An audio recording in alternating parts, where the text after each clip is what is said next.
So the Graft Garden was set up as part of a bigger artwork project. It was set up in conjunction with Owen Griffiths, who's an artist in Swansea.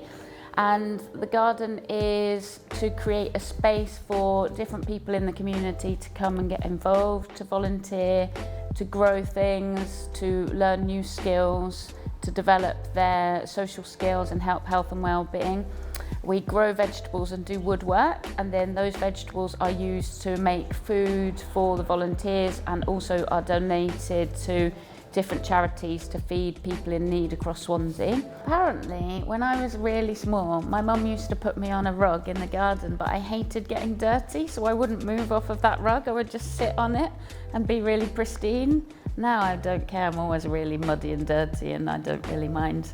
My name's Zoe Geely and I'm one of the programme managers for the Winter of Wellbeing project that's being funded by the Welsh Government here at the National Waterfront Museum. A short history of food production. Food supply has changed a lot over time. Where we once lived off the land and grew our own food, modern day life sees us disconnected from this process. Did you know the average person spends 60 hours a year inside supermarkets? Nearly 25% of shopping is spent on processed food and sweets.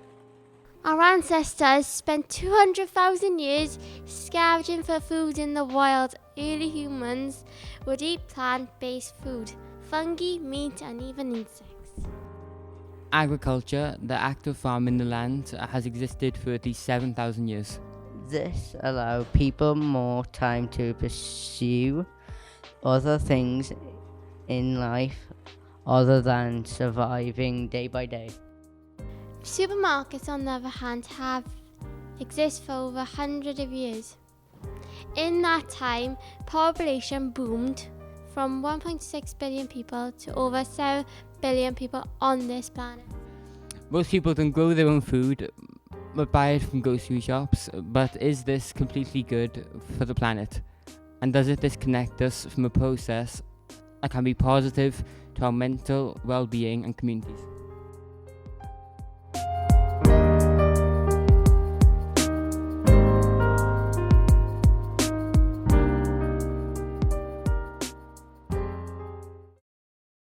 Graft Garden Institute of the National Waterfront Museum was set up to create a local food supplies whilst also helping physical, mental and community health and well-being. For volunteers at the garden, learn cooking skills and sustainability practices while also learning about each other's cultures. But what do the volunteers get out of it? Let's find out. I say Graft Garden is a place where people from all different walks of life can come together and share a skill together, and you learn how to grow veg, do carpentry, cook. It's just a place where you connect to people that you probably wouldn't connect with otherwise. I was in my country working for the gardening in embassy, in Italian embassy. That's why I like it for the gardening. The people is good, the work is good, 4 hours is good. I like it. My favourite part is all about having a laugh with people, because you can have a laugh in some places you can't. You always can have a laugh, a joke. I like working with a lot of people here because we just have a laugh and full the day. I've been here now approximately overall 3 years. I organise stuff to seeds and stuff in the polytunnel to grow in the polytunnel. As far as planting, we more or less got a scheme where every month different plants go in. I checked the onions today, and if you want to go out and have a look as well, you can see that they starting to pop through. So it's looking good at the moment. When you eat something you grow yourself, it definitely tastes better. I don't know if that's being biased, but I don't know, yeah, I guess it's very satisfying. Seeing from the plant being sown in the beginning and then finally being able to harvest it. Yeah, it's a very satisfying process. Well, obviously it's brilliant, because at the end of the day you planted it from seed, and seeing people eating it, as I said, it's a different taste. When you grow stuff yourself and you buy it in the supermarkets, it's entirely different taste to the stuff you get when you grow it. So it is better to eat fresh, and obviously if you can grow it, you can grow most vegetables on a window box. You know what I mean? You don't have to just have a garden like this. Did you know that bees have 5 eyes, or that they can fly up to 20 miles per hour?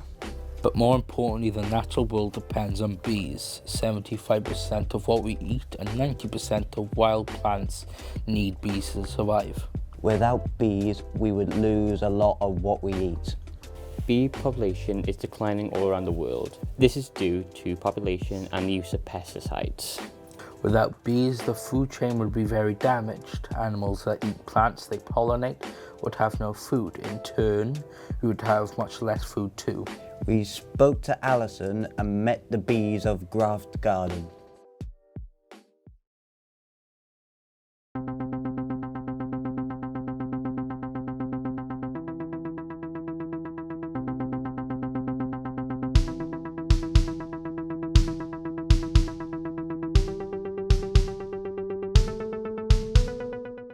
Working with bees, it's awesome.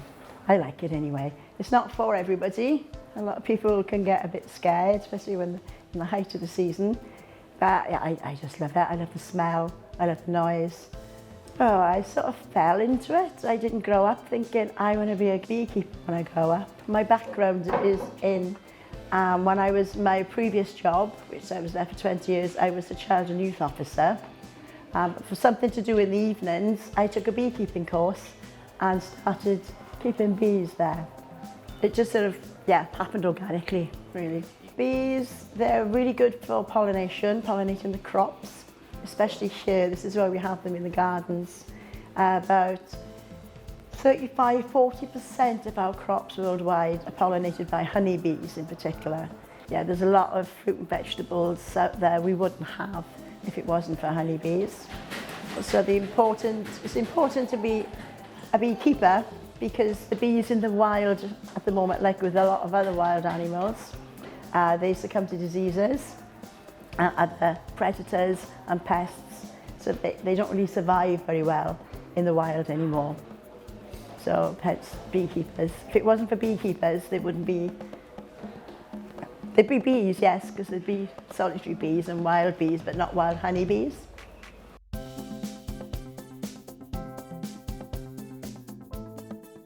Any tips on how to avoid getting stung by bees?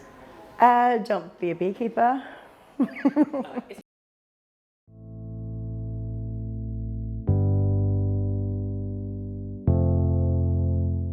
I really hope that people can get out of it what they want to get out of it, really, and have that experience and make themselves feel better or more confident.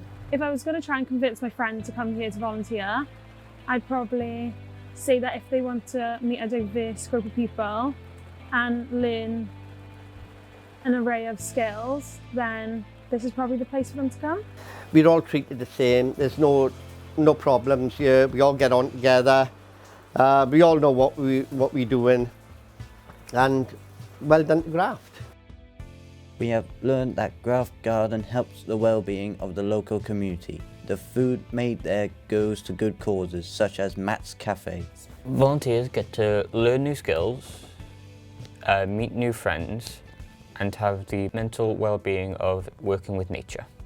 The Waterfront Museum adds a commitment to the environment. The garden adds value to visitors who can also enjoy a range of exhibitions across the museum. This means more space for learning and more reason for people to revisit the museum. We hope you enjoyed our little short film about the Graft Garden. Goodbye!